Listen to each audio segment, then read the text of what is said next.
Halo semuanya, pada pertemuan kali ini saya akan menjelaskan mengenai kelas. Di sini kita akan menggunakan bahasa pemrograman Java. Sebelumnya kita buat projectnya terlebih dahulu.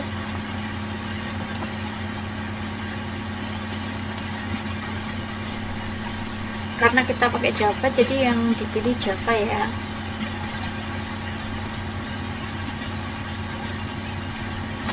Misalkan kita beri nama projectnya latihan.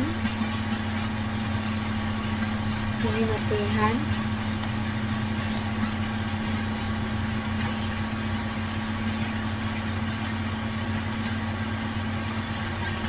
Ketika kita selesai membuat project, di sini langsung dibuatkan satu kelas namanya latihan. Karena kita tadi membuat nama projectnya latihan, jadi kelasnya juga langsung dituliskan namanya latihan. Di sini nama kelasnya sama dengan nama file yang telah kita buat tadi. Kemudian di dalam kelas ini sudah ada metode main atau metode utamanya seperti ini.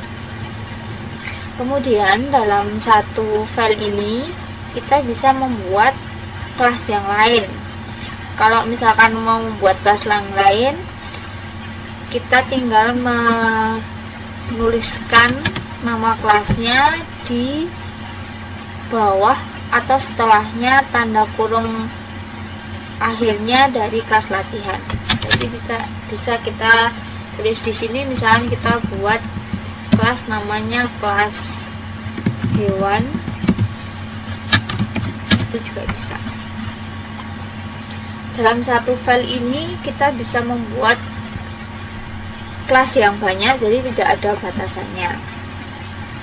Kemudian untuk kelas yang tipenya public itu hanya satu kelas saja. Jadi di sini kita tidak boleh menuliskan kata public di sini.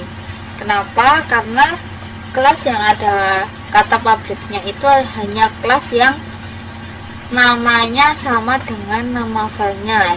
Jadi kalau misalkan nama filenya latihan, berarti kelas yang namanya latihan yang ada kata publicnya. Kita tidak bisa mengubah atau meletakkan kata public di kelas yang lain. Kemudian metode main ini pasti selalu diletakkan di dalam kelas yang tipenya public. Kemudian untuk aturan pemberian nama pada kelas itu lebih baik diawali dari huruf kapital, kemudian huruf setelahnya boleh huruf kecil. Kemudian jika ada dua kata itu tidak boleh ada spasi, misalkan hewan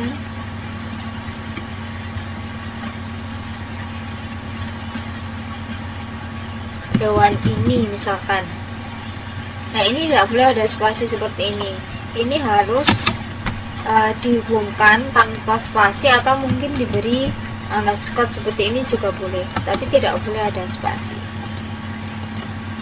Kemudian di kelas yang lain ini kita juga bisa membuat metode lagi atau memberikan variabel, itu boleh. Yang penting variabel atau metode itu letaknya pasti di dalam suatu kelas, tidak boleh diletakkan di luarnya kelas. Misalkan di sini membuat variabel atau metode itu tidak boleh, jadi harus diletakkan di dalam suatu kelas. Mungkin itu saja penjelasan mengenai kelas. Untuk pertemuan selanjutnya kita bahas mengenai metode.